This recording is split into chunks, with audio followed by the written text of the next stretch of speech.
Well, here I am in Shambhala, the Shenandoah restaurant in Roanoke, and this is where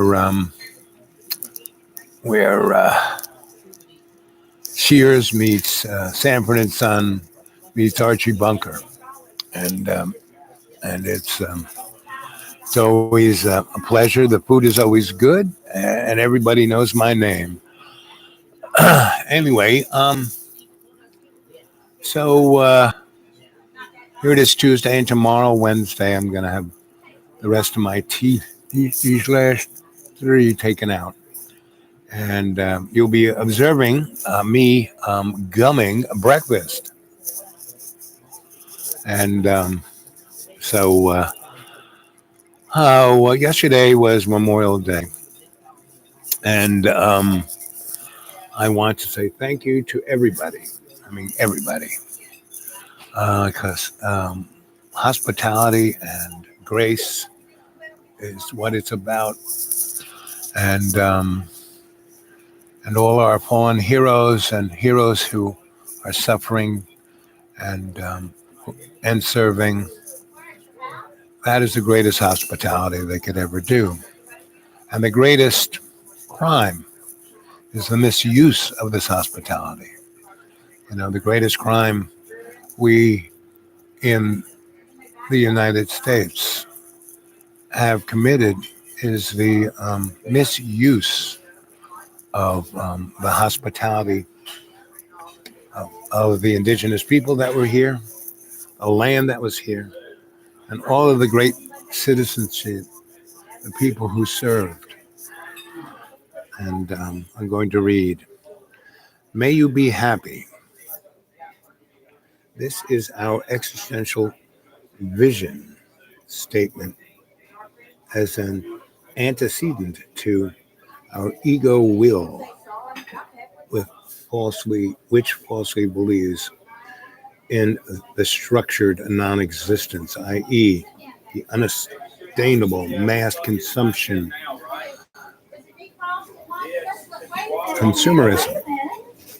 And that's what have always been based on, just using it up, right? And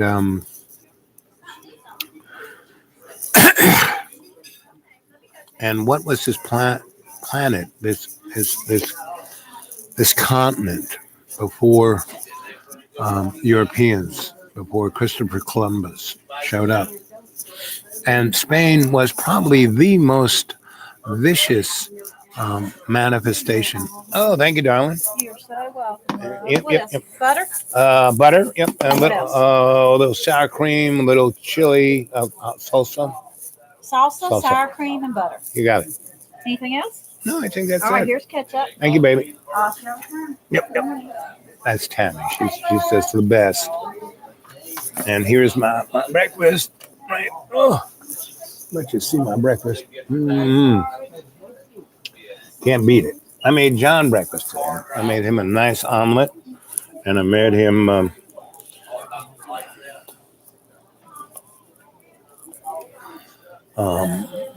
omelet and French toast and a smoothie. I made him a fruit smoothie. And I wanted to come here, and it'll take me a while to eat this, but I wanted to share it with you, right? And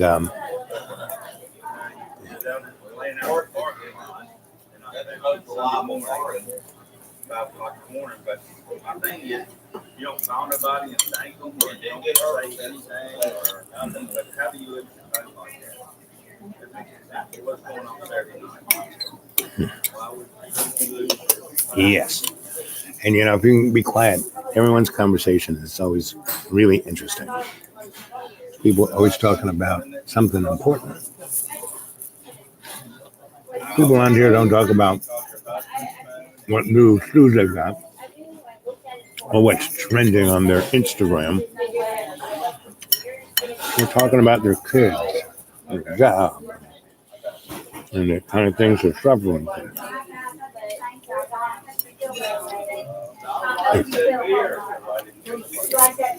Mhm.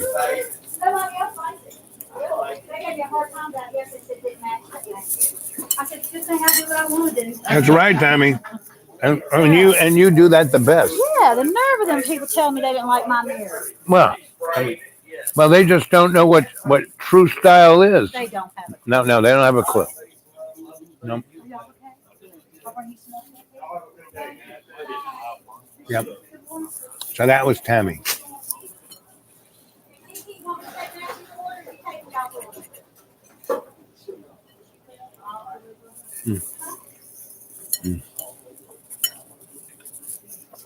So, Anda, how you doing, girl? What's on your mind? Yesterday was my day for doing a little research. I'm staying my other. I can't go online at school because John has painted the floor that I'm living on, and he's using super duper toxic paint. I mean, the paint is so toxic that they put a seal on the top that is for toxic waste. And John's eyes are all blown up. He's been submerged in this unbelievably toxic material for the last month and a half. And he doesn't understand. He goes, I can't smell anything. Why can't you? And I've been having my teeth ripped out. I've been under the influence of super duper jungle juice antibiotics. And so I can't even breathe now. I can't be in there for like 5 minutes. It won't open the windows because he says the insects are coming up, and that's what's making his eyes all blown up. And when I suggest that it might be the chemical sludge that he's going to put himself in, and, oh no, that can't be it. And so he bought about 50 of those bug bombs that you push a button and put the can down and go for about 5 minutes. Well, I sent them all up upstairs into his place to kill all the bugs. And poor guy. I mean, it's just, and that's what the human race is doing to the planet. That's what keep saying. Our brother John is the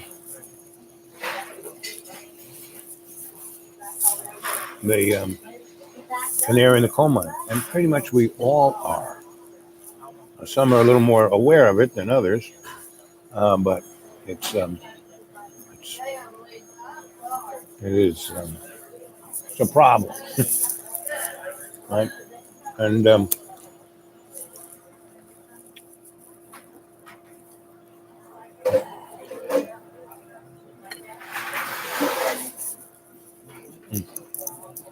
so.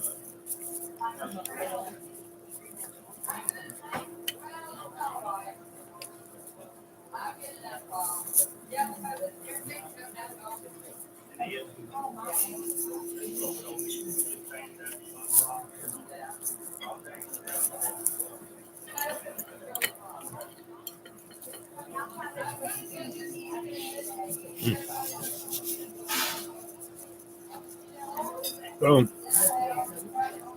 yesterday was Memorial Day, and we do nothing to serve our heroes, right? We do nothing to serve our Mother Earth.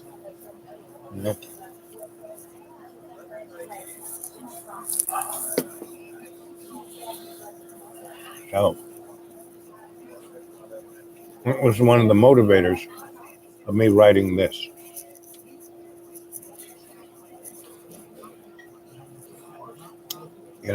Our Constitution said, we the people to form a more perfect union to, define and protect our God-given rights for life, liberty, and they wanted to say, pursuit of financial security. The rich guy said, no, we can't have that. So let's brand something a little more ambiguous, like happiness. Of course, no one can say what happiness is. You know, again, look at John. You know, I always go to John because he's my friend. I spend a lot of time with him. I observe everything he's going through. So if you go on their site and see all of his, what the school is, I mean, it's, I want it to be worth $1 million. You know, the school is invaluable because there is no other place like it. You know, and one reason why it didn't quite succeed is what it was supposed to be, a school, right? And so you can enjoy try that, and not so much. And what they didn't realize that their school and the other 5 or 6 little bungalows that they built on their property were shamanic icons, pieces of art. So I was doing pretty good when I reconnected with Inga through my friend, the drummer, who was living up there. And he was like, remember that story of the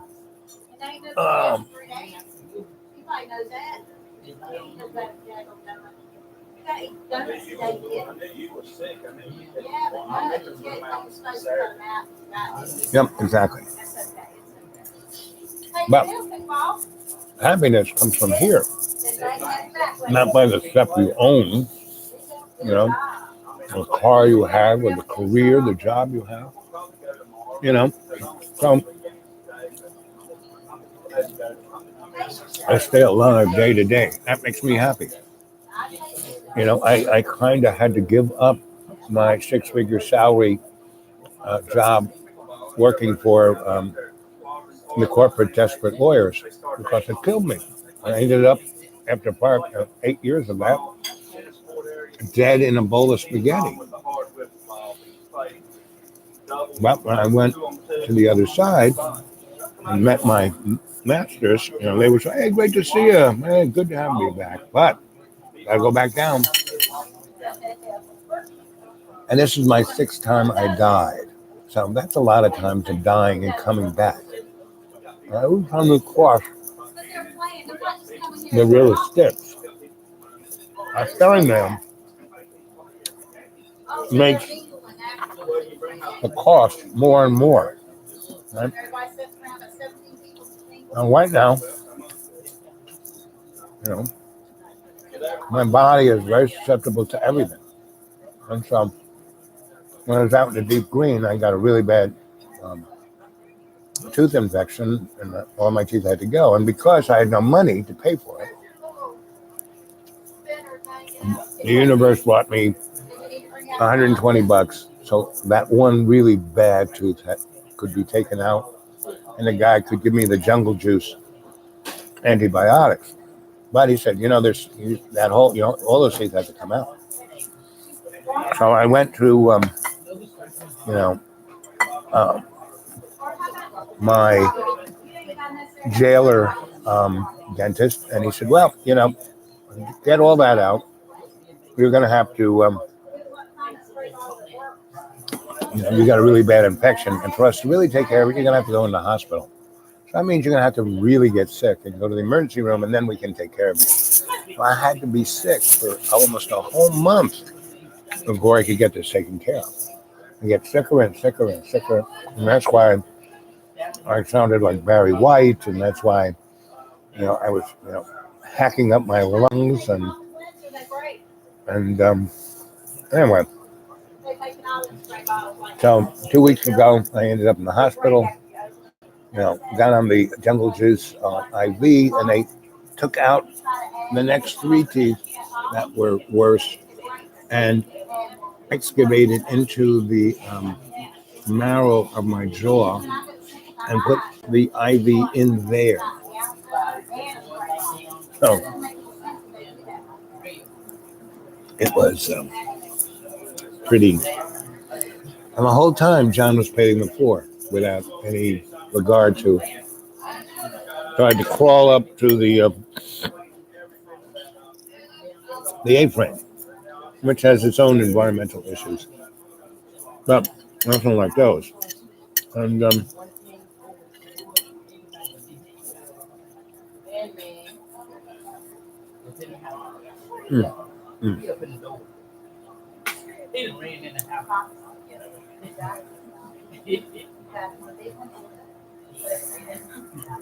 Bring a container, put some syrup in.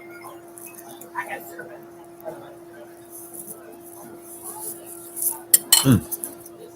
so I don't like to go on about John because I know all of you have had friends who broke up with their boyfriend or their girlfriend, and all they can do is talk about it. Well, I haven't broken up with John, and I don't think I will because he's my friend. And I don't give up on my friends. No, I can't fix things like John because John has to, I can do my best. Like I spent a good, I got up at 4 a.m. My body was hurting, so I had to meditate. So I sat on the A-frame porch and I saw John, just going back and forth in the kitchen window. And it was like 4 a.m. Instead of sitting out like I was and meditating and looking at the stars and seeing the sky change from black and stars to this purpley pink and pinky yellow, and then the sky lights up, and to watch the stars kind of do. I mean, it's one of the greatest things in life. Every shaman loves that time of day. So do I. I call it Italian life. So when I lived in Italy, my favorite times were sunset and sunrise. So anyway, and that's still my favorite time around there.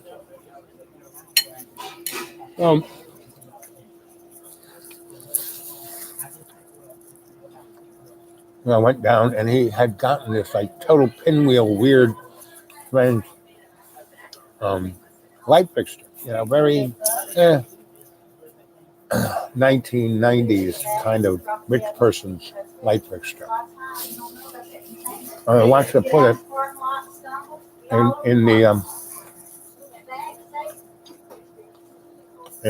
hallway to the front door, and the ceiling's only 8 foot, so the fixture is about that deep and it's about this big, and if you're coming through that door and you're carrying anything, that sucker's going to be anyway. So he got it, opened it up, and it all came in parts. So he did not read the instructions, and he was putting it together. And when I came back, he was like, "Oh, I'm having I want to go. It's so terrible. Oh, my life sucks. Oh," because he was being frustrated by this thing. And why is he putting that in? Because he wants his ex to move back. And he thinks the more and more he makes the place look better, or not so much better, let's make it look like something Dana, his ex. And I would suggest you go to Johnny Boy's channel and look at his stuff. And he has his ex on there. Go look at her. And, their kids are being homeschooled. But homeschool is like stick them in front of a screen, And of course, if John were to listen to anything I've said, he's going to be quite upset because, you're talking against me. Oh, you're the problem. Everything you are is you. That's why I'm terrible. No. If our lives are sad, It's because of us. Our lives are our lives. We have to make what we can do. If you don't want drinks to go, you want tea to go, you want coffee to go? Yep. I'm always ready. As I was telling He just a cup of mine is almost a friend of mine. Okay, let me get you a cup and a lid. Mm. And I will give her a cup of coffee if you would. All right. half a cup. Because yours almost full. Yeah, first almost. Well, I hear fresh. Okay, she gonna give you fresh. Oh yeah, see that? Tammy likes her. I said, Tammy, you like her. Right. Can I have a little pressure upper?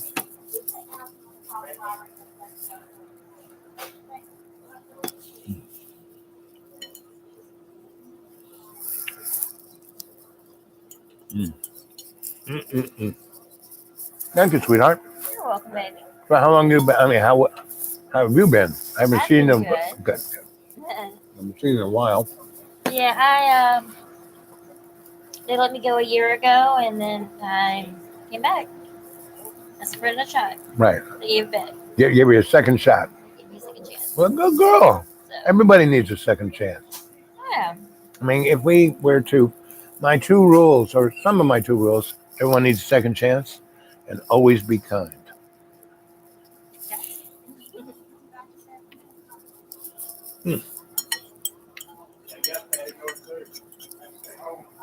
Mm-mm-mm. So,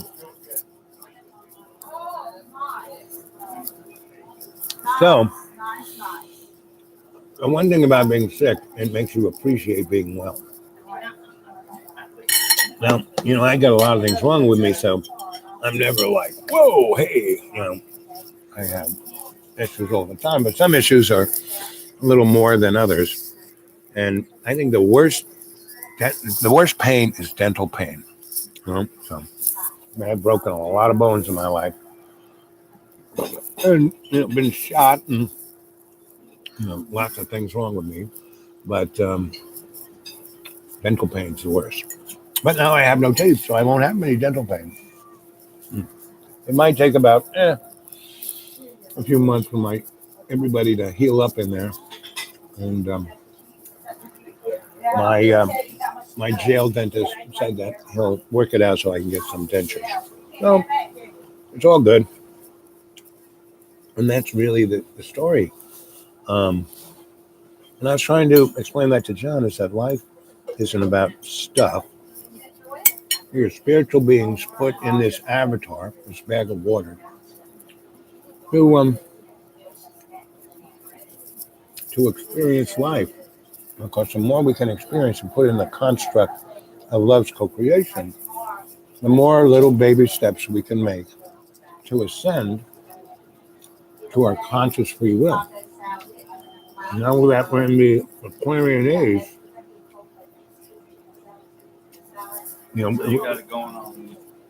it's like a double thing. There's Mike, the owner, and Tammy is the queen.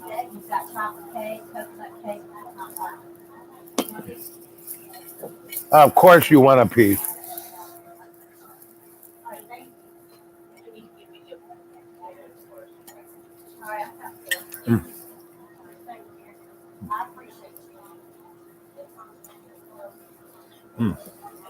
I know I'm gonna have a piece. Coconut cake. I'm a sucker for coconut cake. What? No, I'm having a piece of coconut cake. Yeah. Can't have breakfast without coconut cake. There you go. Yeah. And a box too. A box to go. Thank you, Tammy.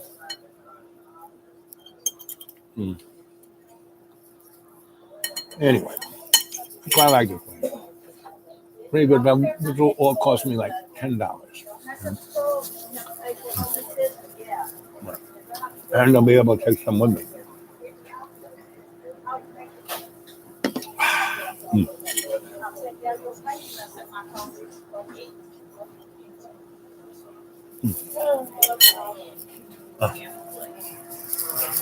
Let's just hope that your car's fixing.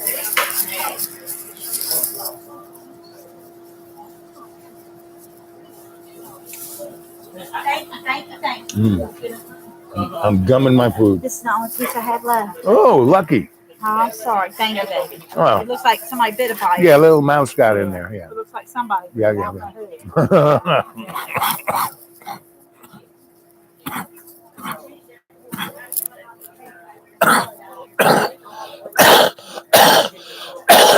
Ooh.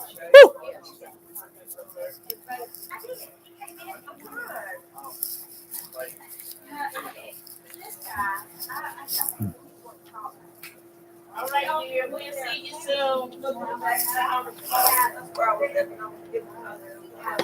Ah. Mm. Oh, do. Huh.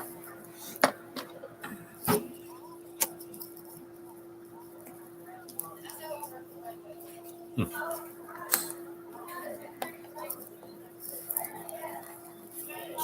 Ah. Ooh.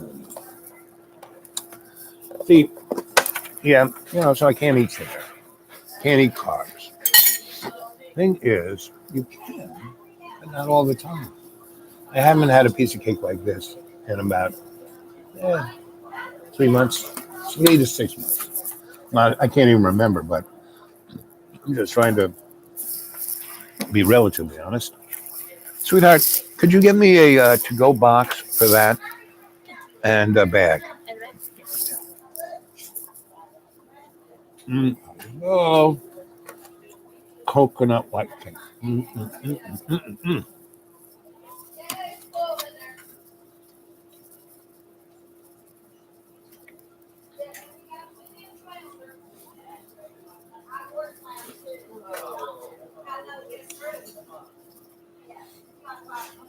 Yes, I live with John. I used to get paid $1,800 a week for living in this really rich guy. And his mother was really rich, and they were fighting, and he was scared that she was going to just take all his money from him because it was her money. And he got me to. She needed someone to take care of, like a CNA. I could do that.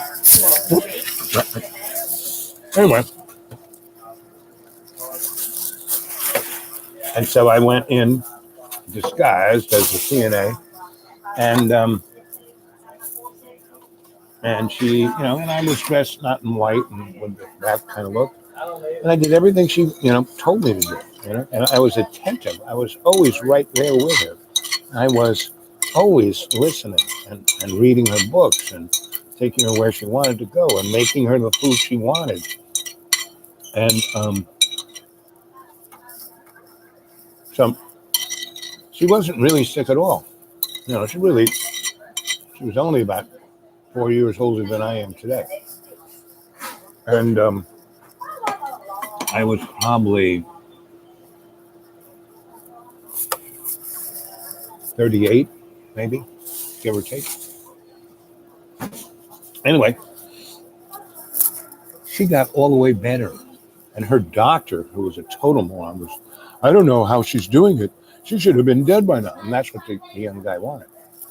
But what I did was I brought the two together and not made them love, but brought the love for each other out in each other. And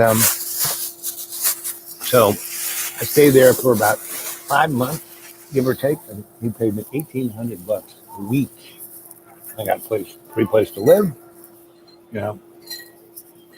and they gave me a debit card for all the expenses that was on that account.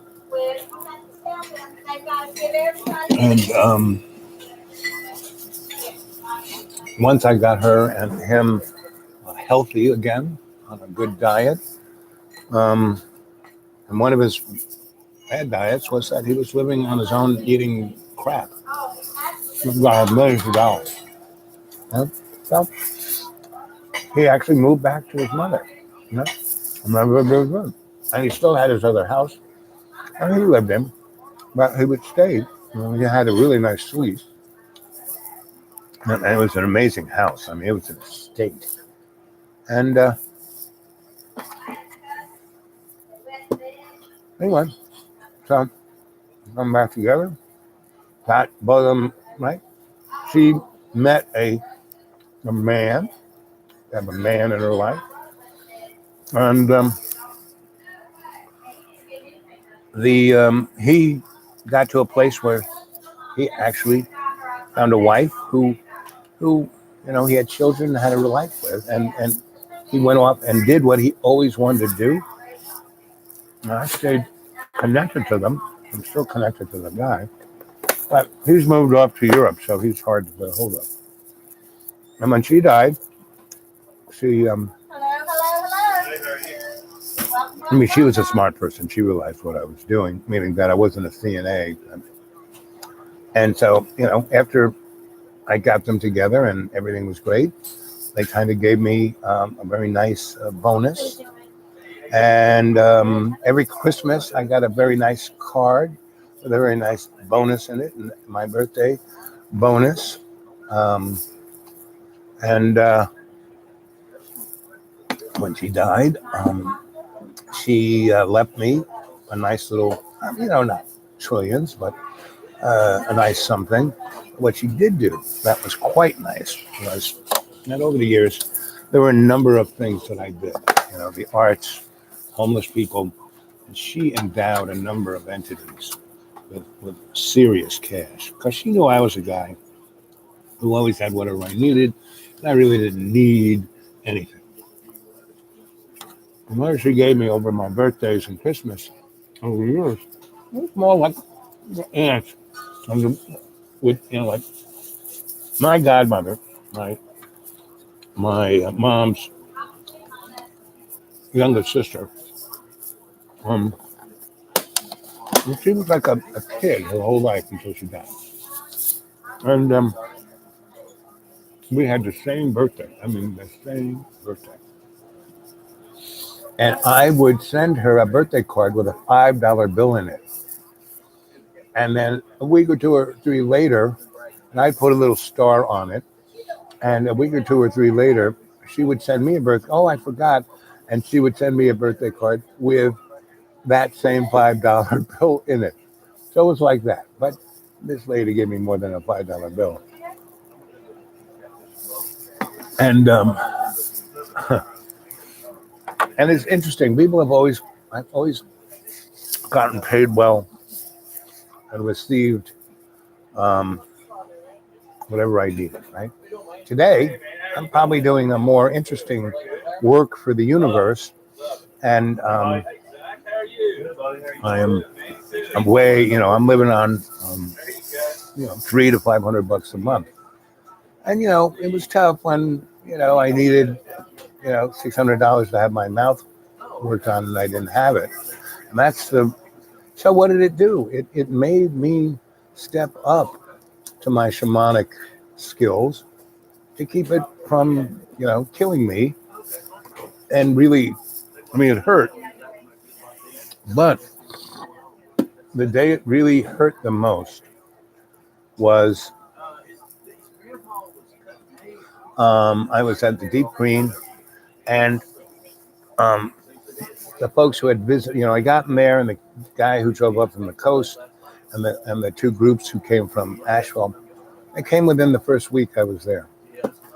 And it was somewhat, not disappointing, yes, but not really. Because, the guy who drove up, he drove 9 hours to get there.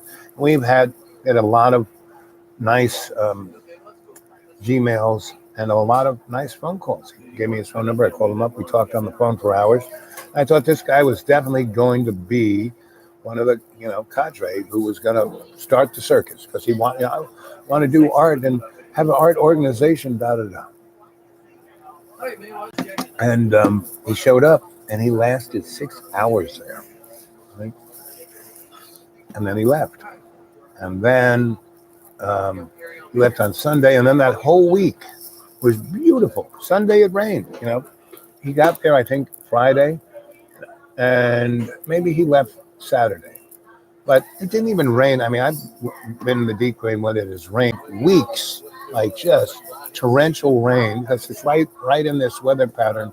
Whether it's either really beautiful or snow or rain or whatever.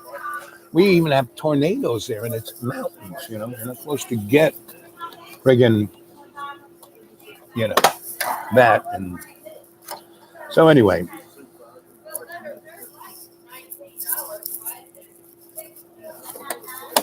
so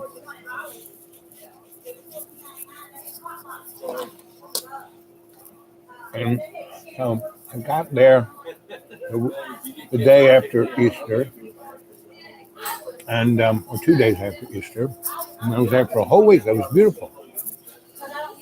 I was expecting we had 2 big hurricanes go through there and 3 really big snowstorms. But one dumped 60 inches of snow on it. I thought it was going to be crushed. When I got there, everything was in relatively pretty good shape, except for the raccoons who tore everything apart. Didn't break anything, didn't destroy anything. They just tore everything apart.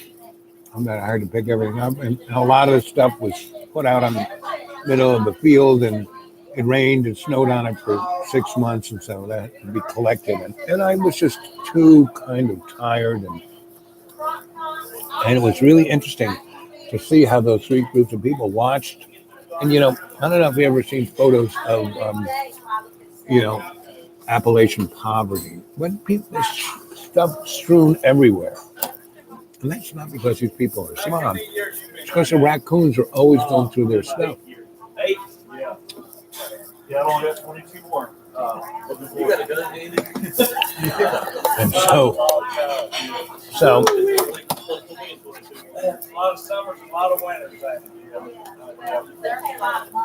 thing about it.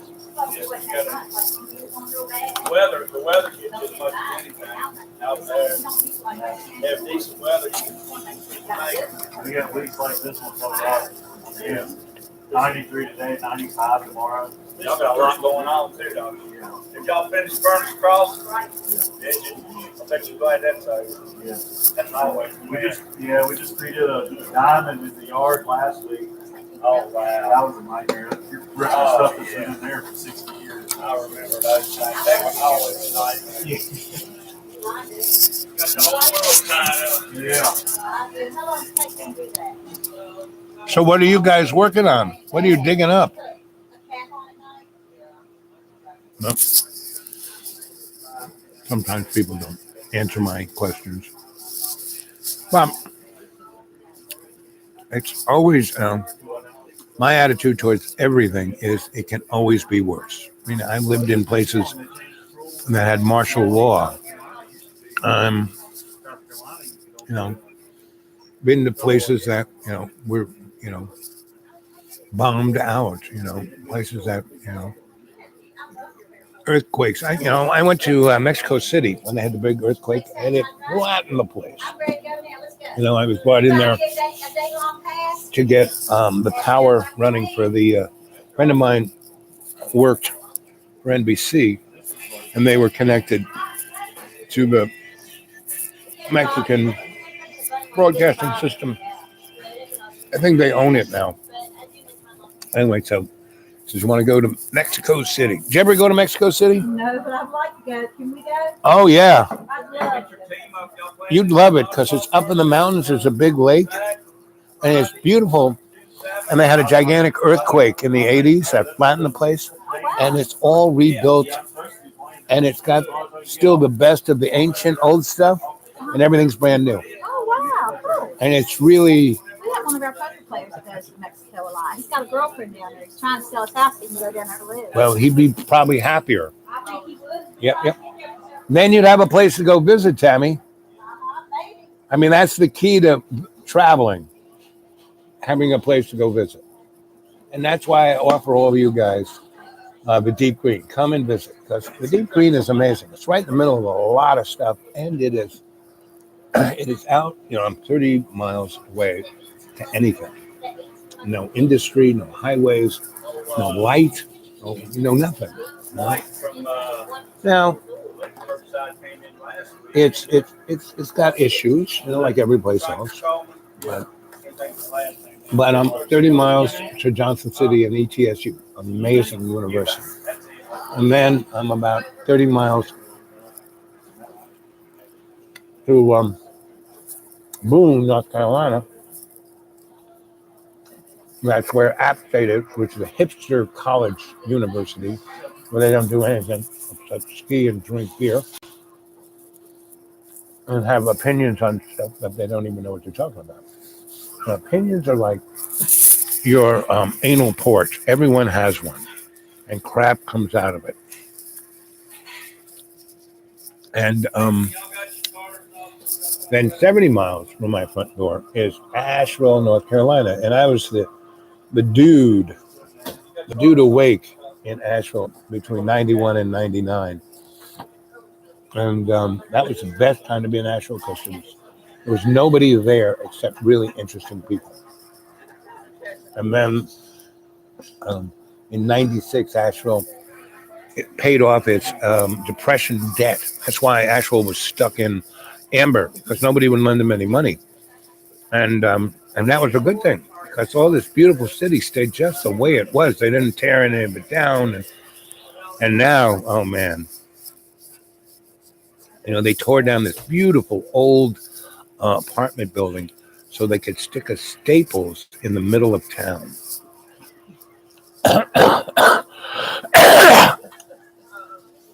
They took out a whole block of beautiful 1920s stores and, like restaurant. It was nothing. It was abandoned, but it was beautiful.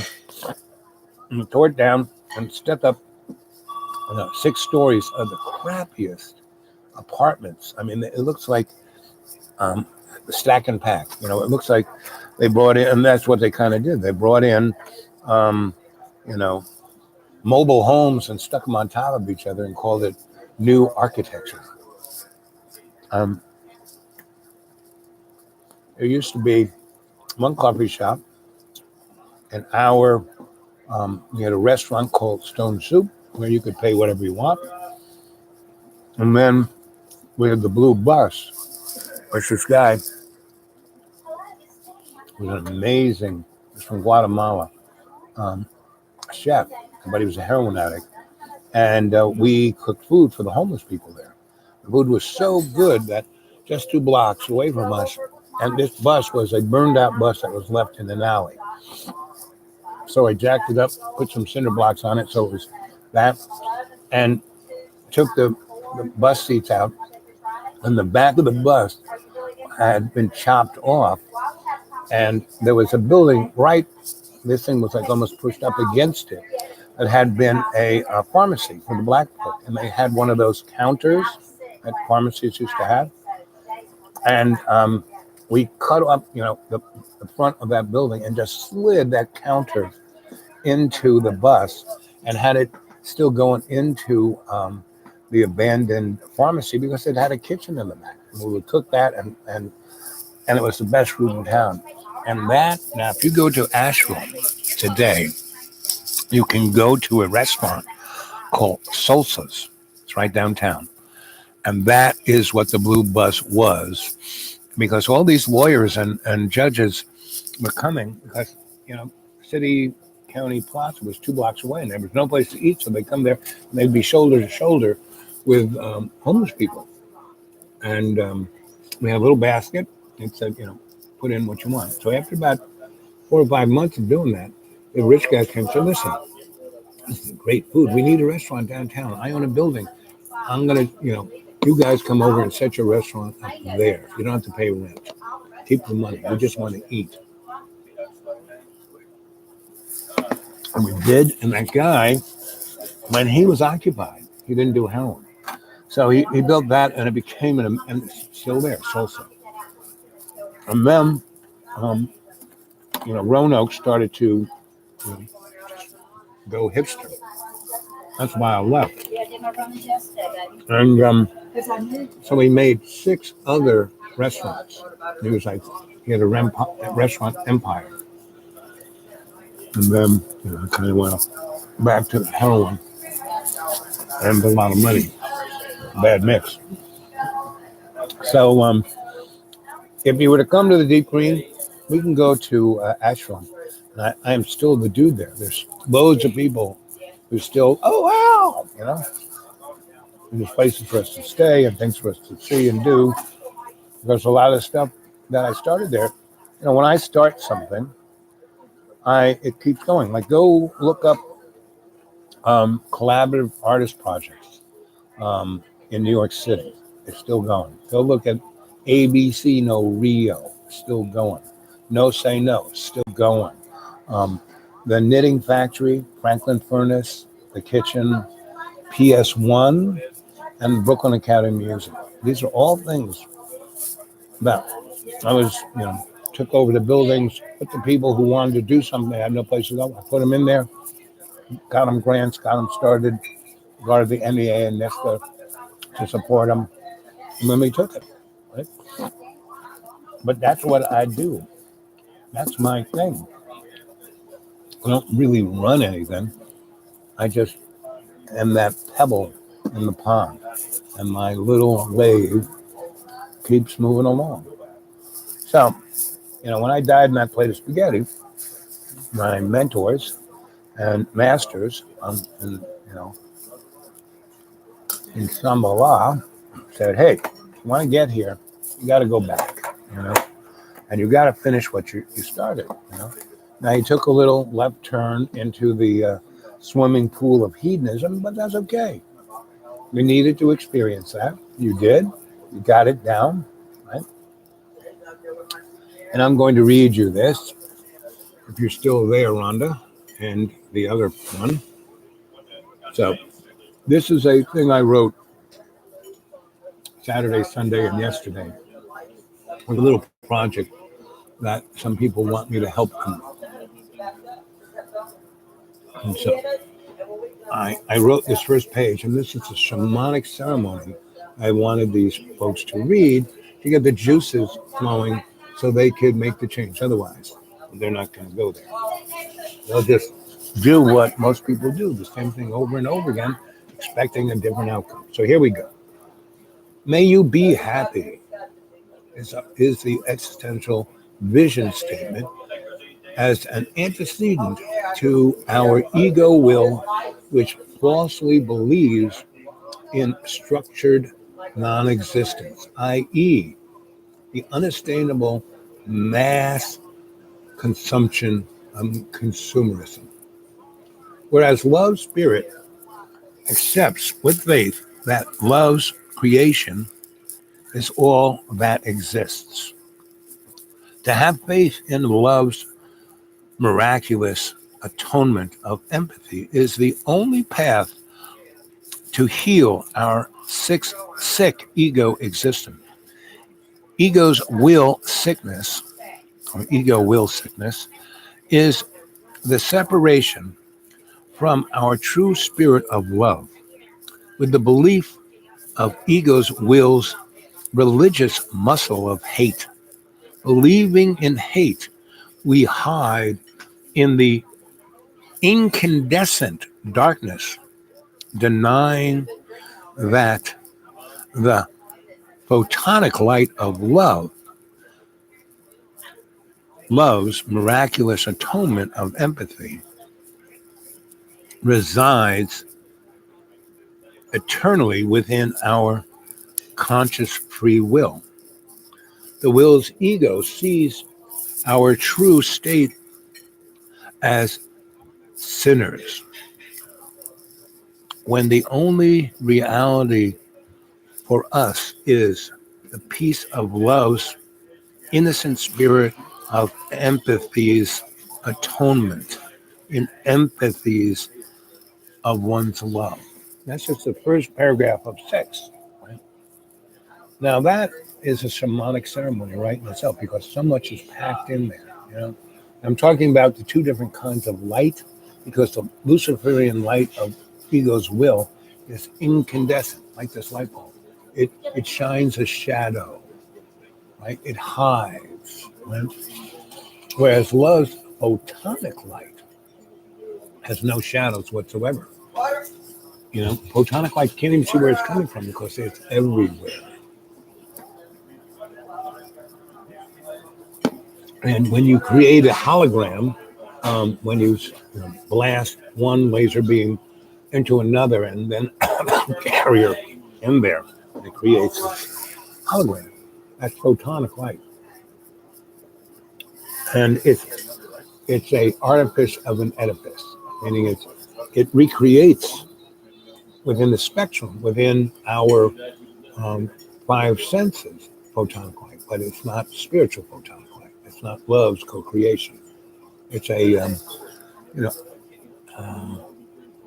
artificial, right? But it does what makes the hologram, three-dimensional image. That our five senses. Our five senses only can experience 0.0095% of the universe. That's it. And we think that's it. We think that's reality. Sorry. That's Luciferian incandescent, ego-driven illusion, And I love it when people, I can't really,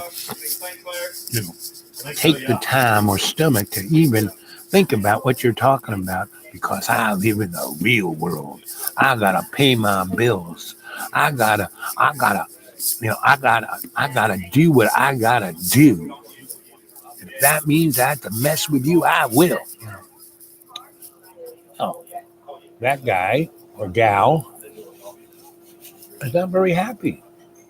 Now I'm like, my body, all my doctors are amazed. My endocrinologist constantly jokes that I'm the healthiest dead guy he knows. My podiatrist can't even understand because when I started with these guys, my legs were in metal clamps and I was using a walker to get around. They wanted to chop my legs off. I just had a piece of coconut cake. I didn't eat it all because I'm saving that last bit for last. Anyway, hey Fish, how you doing, bud? But the food is so good, Fred. They do a bang up job, man. I got a hound Jimmy for that marinade. The Wizard of Oz. Where is tell me where the Wizard of Oz Park is, and I'll tell you how far it is. Knocked out the park. He knows it good. Yeah. Oh, Beach Mountain. It's not that far. He just won't give up his regular. It's kind of near. Go look for where Beach Mountain is, and look at either Johnson City or Boone, North Carolina, and it's near one of those two. So, and they're really interesting. A very interesting place is in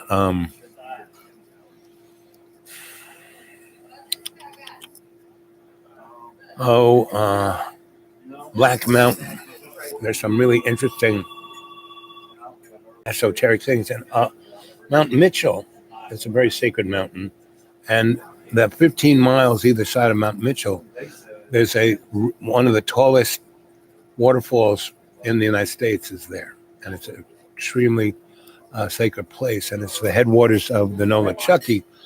And what's amazing is if you climb on top of that mountain where the waterfall is, the water comes out of the ground. It's not coming from a river or a lake.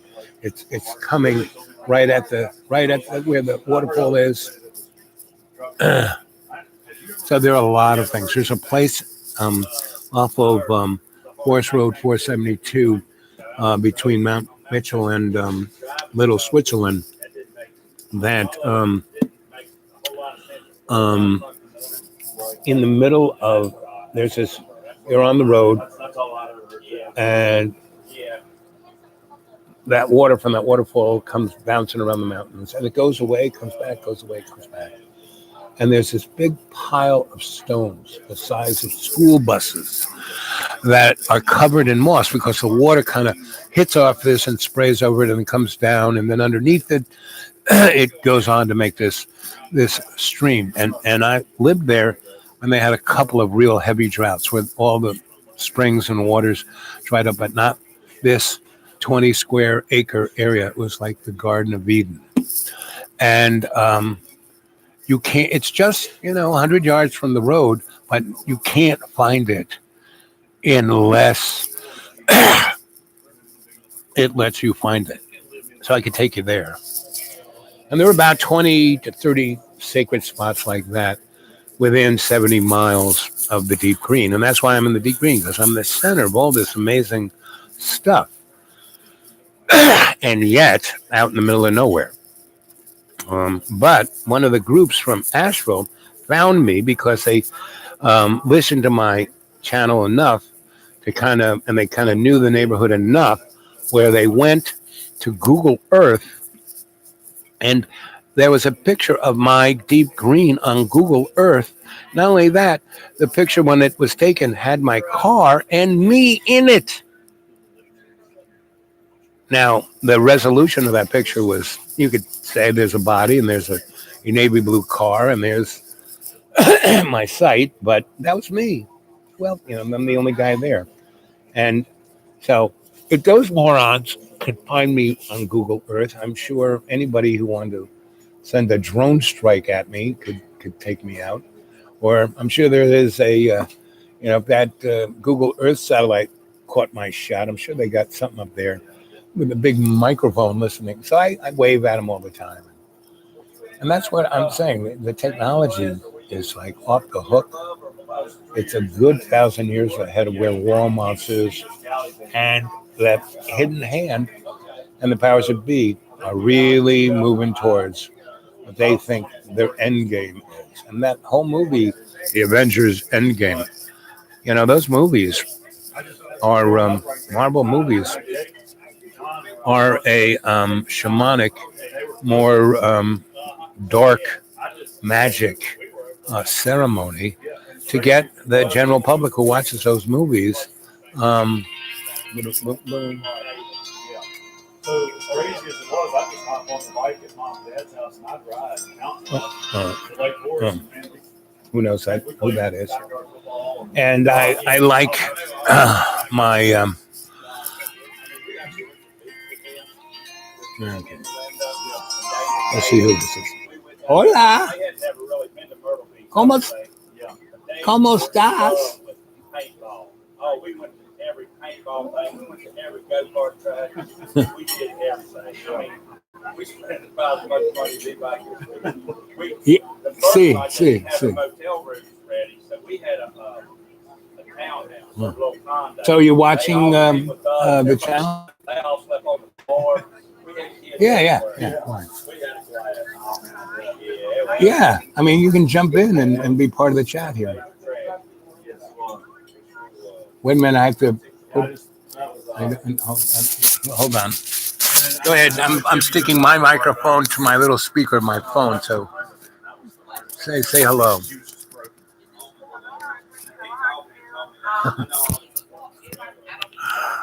They seem to be good. No, they're confused because they can't quite hear it. Trying to take the microphone and stick it up to the phone isn't working as good as it should. Or why don't can you get online and go on the chat? Okay. Okay.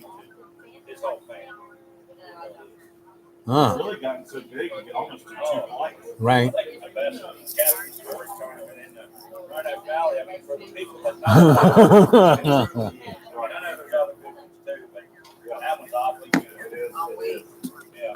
Yes, exactly. I'm sure, I'm going to be done in maybe a half an hour, so around 12. Give me a buzz. No, it's the weather in Ohio.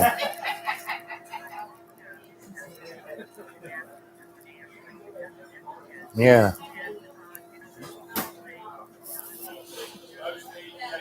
Yeah.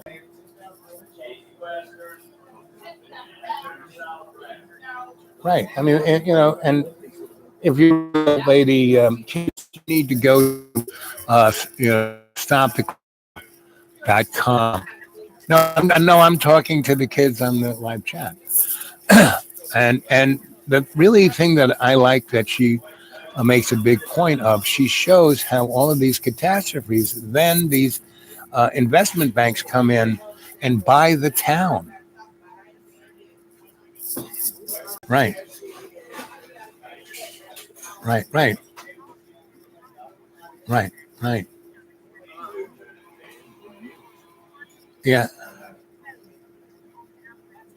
right, right. Yep, right. Yep, right. Yep,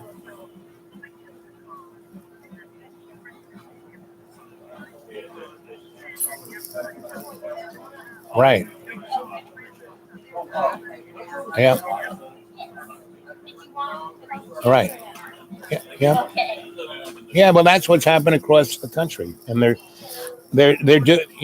doing it to like okay, this and then next and next and next and next, and the poor American public doesn't have a clue. Doesn't have a clue.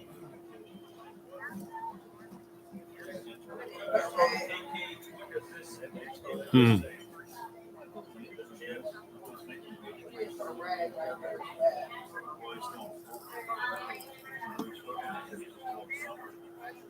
Yep, yep, yep. Right, right, right. Hey, when you call, whose phone are you using? Because it says Tim G. Tim Tim G. Yeah, not Kelsey, Florida, which is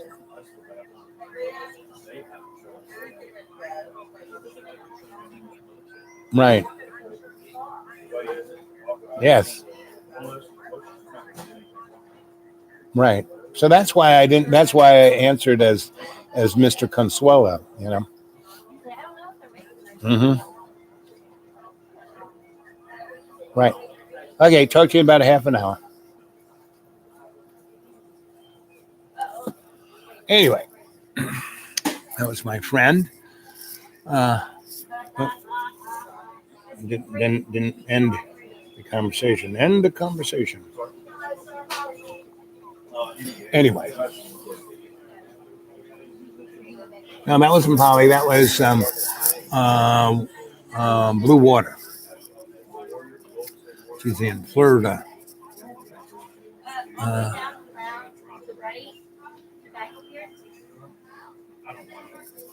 And in June, there's a woman I know in near me who's going to have a big UFO convention. So I'm going to call her up and volunteer. So that might be fun to go to. And that's in June too, end of June. Anyway, so that's the story. What else is shaking? Fish, what are you up to?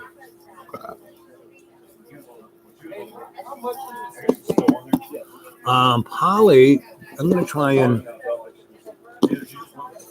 do a live chat with Polly at least a couple times a month. And while I'm here, I'm going to try and do it a couple of times. So that's, yeah, Polly's one of my older friends in Roanoke. I've known her a good 15, 20 years.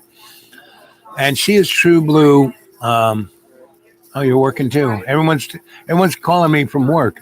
Yeah, right on. That's what I like. And sweetheart, can I have my bill anytime you want to give it to me? And what else is shaking? So yeah, come and visit. They didn't turn on the air conditioning. It's getting a little warm in here. But one of the things I tried to explain to people. So I don't take showers. I think I've had one shower in 3 months. And when you don't shower, your own pheromones are fine. It takes care of everything. And the problem is when you smell the way you're supposed to smell, no insects bite you. you know. Now I don't eat any sugar or processed food or a whole bunch of other things that insects like to chew on you for. But you know, I just had a piece of that, you know, amazing cake, and you know. So Tammy, my bill anytime. Okay, and so that's that's the story.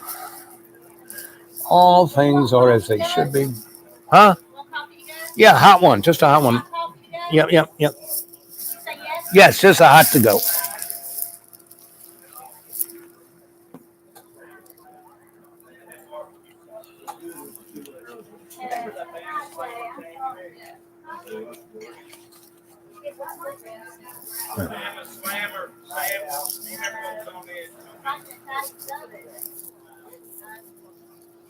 Oh.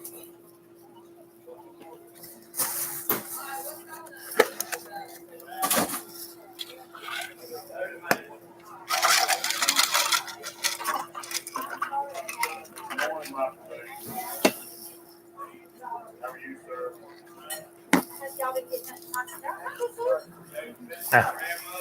Thank you, Princess. You're welcome. I'll be back. Mm-hmm. Oh, I might help. I brought the coffee. Yes, yeah, that would have been good. That would have been good. That would have been good.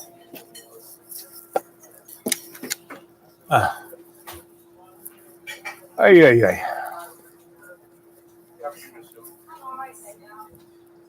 Anyway.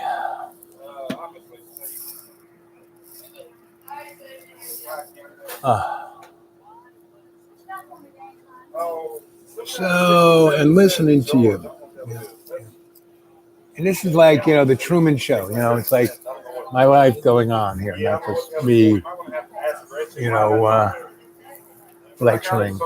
I try not to lecture. Right? I try to be the griot I am. Just tell you stories. Thank you, Tammy. You're welcome, doll. So say hi to the gang. Hello, everybody. How are y'all? They're all doing You good. being good? Yeah, they're trying. Well, please try hard. They're all at work watching me. Oh, y'all better get to work. Chop, chop.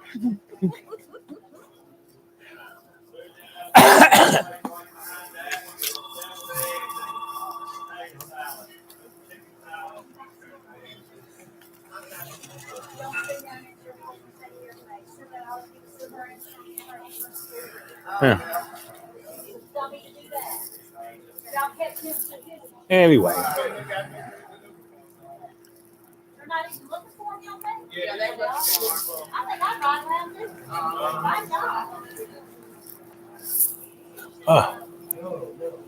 So this place is loads of fun. There's a pool hall over there, and the guys play cards over there.